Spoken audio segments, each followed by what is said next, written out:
Welcome to Just the Facts. Hey, Sarah. You know, in the political arena, we often hear claims and counterclaims about past events. All the time.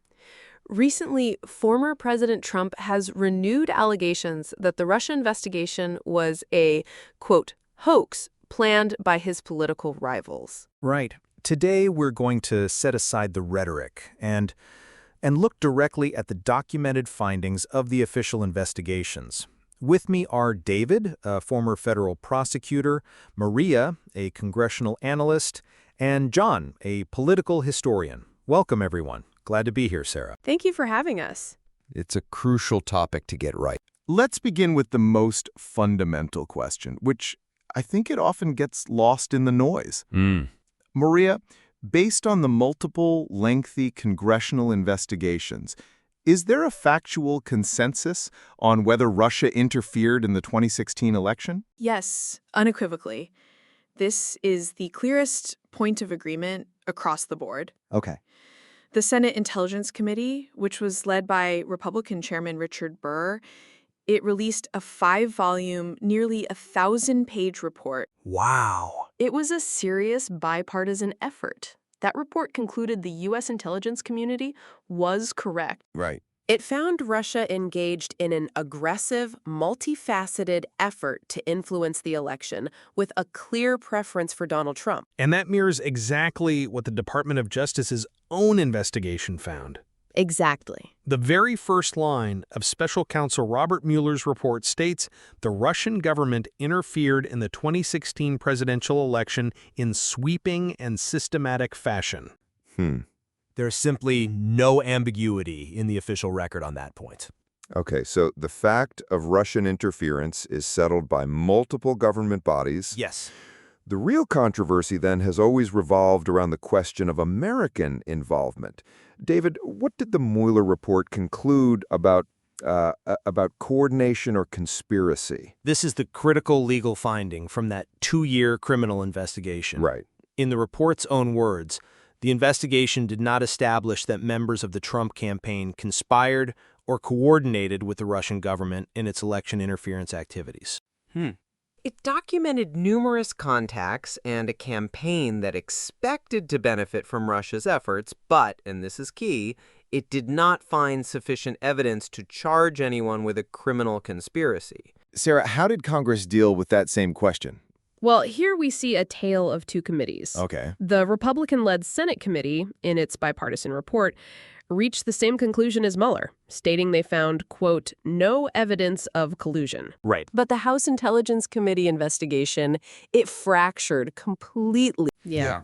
The Republican majority under Chairman Devin Nunes released a report finding no evidence of collusion, while the Democratic minority under Adam Schiff released their own report arguing the probe was obstructed and shut down prematurely. And this is where the identity of the investigators becomes so important to fact-check the claims of a purely partisan hoax. People might be genuinely surprised to learn the political affiliation of the key figures who initiated and oversaw this probe. John, please lay out those documented facts for us. Of course. Robert Mueller, the special counsel, is a longtime registered Republican. Right. Was first appointed as FBI director by a Republican president. The man who appointed him special counsel, Deputy Attorney General Rod Rosenstein, is a Republican. Yes, the FBI director who opened the initial Crossfire Hurricane investigation in July 2016, James Comey, was a registered Republican for most of his life. Wow. And the Attorney General at the time, Jeff Sessions, was an early, prominent Republican supporter of the Trump campaign. So the assertion that this was an effort driven solely by Democrats is not supported by the public records of the key officials involved. Correct. As a matter of fact, it's false. David, let's turn to the investigations that examined the investigators themselves. After Mueller, 2 more major DOJ probes were launched. Right. Let's start with Inspector General Michael Horowitz. What did he find?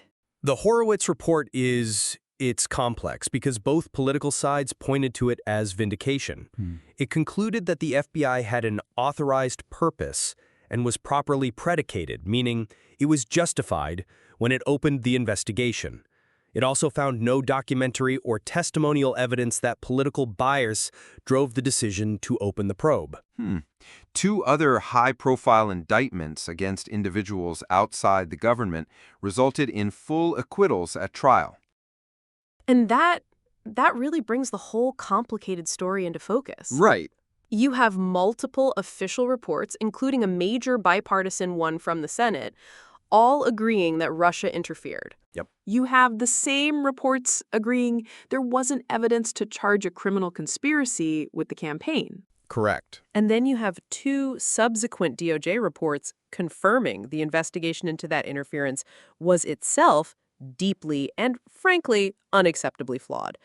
All of these things are factually true at the same time. A complex and often conflicting reality that defies simple slogans. We have to leave it there. My thanks to David, Maria, and John for sticking to the facts. Now, here's a question we'd like you to think about. Given that multiple independent and bipartisan reports confirmed foreign interference but did not establish a domestic criminal conspiracy, while subsequent reports found serious flaws in the investigation itself, how should we as citizens balance the need to hold our own government accountable for its methods while also confronting the documented reality of foreign threats to our democracy?